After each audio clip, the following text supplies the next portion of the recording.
वज्रपात बा बिजुली घड़घड़ी आज सारा देश में एक बड़ प्राकृतिक विपत्ति भावे उभा होईछि। चिंतार कथा आम राज्य ओडिशा देशर एक वज्रपात प्रवण राज्य। गत 10 वर्ष मध्य राज्य में वज्रपात प्राण हराई 4136 जन लोक।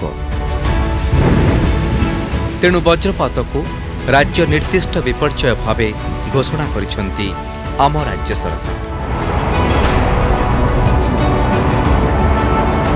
ओडिशा रे साधारणतः प्राक मौसुमी अर्थात मार्च रु मे मास मध्य वज्रपात होता है।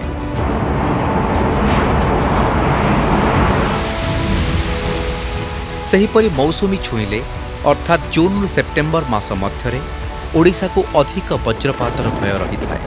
एथिरे साधारणतः चाषी, बुलाबिकाली, निर्माण श्रमिक एवं पशु संपद विशेष भावे प्रभावित होइथांती। तेणु एहार मुकाबिला पाई निरंतर कार्य करुछि ओस्डमा, ओडिशा राज्य विपर्यय परिचालना कर्तृपक्ष।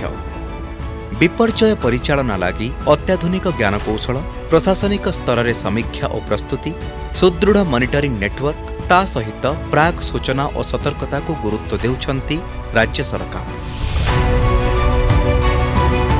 जलवायु परिवर्तन ग्लोबल वार्मिंग जोगु गत किछि वर्ष रे वज्रपात मात्रा वृद्धि पाइछि।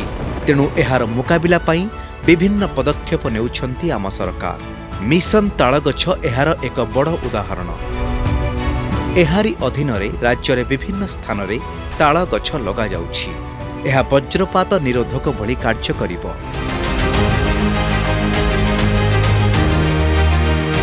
वज्रपात रे धनजीवन हानि को रोकिबा पाई व्यापक जनसचेतनता मध्य करा जाउछि। वज्रपात एवं ता संबंध क्षयक्षति जहाँ भी कौन होउछि एवं ताकू किमिति आमे सुरक्षित रही परिबा से विषय रे आमे आपनको टिके किछि सहित आलोचना करी। वज्रपात हबो बोली आपण जानिबे केमिति मुंड बाळ छिडा जाय, हाथ बाळ छिडा जाय, हमरो लागे कि चिक चिक लाइट उडे देखा जाय, घड़घड़ी साउंड हुए, हमको लागे कि वज्रपात हैला।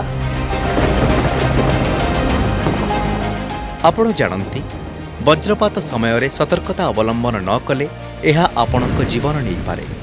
तेणु बिजुली घड़घड़ी वर्तिबा पाई सचेतनता और सतर्कता ही एकमात्र बाट। वज्रपातरू घर को रक्षा करिबा पाई घरे वज्रपात प्रतिरोधक कंडक्टर लगांतु। घड़घड़ी शब्द शुणिले यथाशीघ्र कौनसी पक्का घर भीतर को चली आसंतु। मोटा लुहा चादर छात थिबा गाड़ी यथा कार, बस मध्य एही समय रे आपणक पाई निरापद। घर भितर थिबा बेले झरका, कबाट एवं कांथ ठारू छाड़ी करी रुहंतु। बिजुली घड़घड़ी समय रे विद्युत सुपरिवाही वस्तु ठारू दूरेई रुहंतु। निरापद आश्रय स्थली ठारू दूर रे थिले खालुआ जगह देखि जाकी जुकी होई रही जांतु। सेहीपरि आपणक देहरे जदि किछि धातु तियारी जिनिस रहिछि ताकु तुरंत काढ़ी दियंतु। आउ वज्रपात बेले उच्च स्थान को जांतु नाही। मुंड बाळ ठिया ठिया होई गले किंबा निकटरे थिबा पत्थर आदिरु प्रतिफलित शब्द कान को सुभिले से स्थान छाड़ी तुरंत दूर को चली जांतु। वज्रपात समय रे जदि गाड़ी चलाउ थांती तेबे धीरे चलांतु। विद्युत तार एवं विद्युत खुंट ठारू दूरे रहिबा भल। मने रखंतु वज्रपात समय रे पोखरी बा कौनसी जलाशय निकटरे रहिबा आदौ सुरक्षित नुहे। जदि आपण पानी भितरे किंबा डंगा भितरे अछंती ताहाले तुरंत कूल को चली आसंतु। वज्रपातर संभावना देखादेले गृहपालित पशुमानंकु बाहरे न छाड़ी घर भितरे रखंतु। जानी रखंतु गृहपालित पशुमानंकु कौनसी धातव जिनिस रे बांधी रखिबे नाही।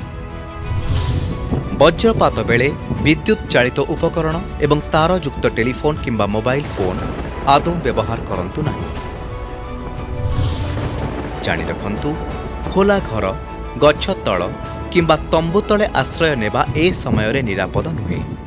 सेहीपरि घड़घड़ी मारुथिबा समय रे गुड़ी उड़ांतु नाही। हातरे माछ धरा बनिसी, लुहा बेंट छता बा लुहा छड़ धरंतु नाही एवं लुहा खंब और लुगा सुखाइबा तार ठारू दूर रे रुहंतु। वज्रपात समय रे साइकेल किंबा बाइक रे बाहरे बुलिबा सुरक्षित नुहे।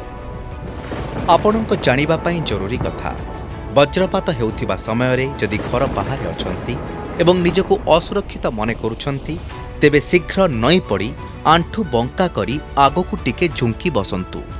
ଦୁଇ ଗୋଡ଼ର ଗୋଇଠି ଯେପରି ପରସ୍ପର ସହ ଲାଗି ରହିବ ସେଥିପ୍ରତି ଅଧିକ ଯତ୍ନବାନ ହୁଅନ୍ତୁ।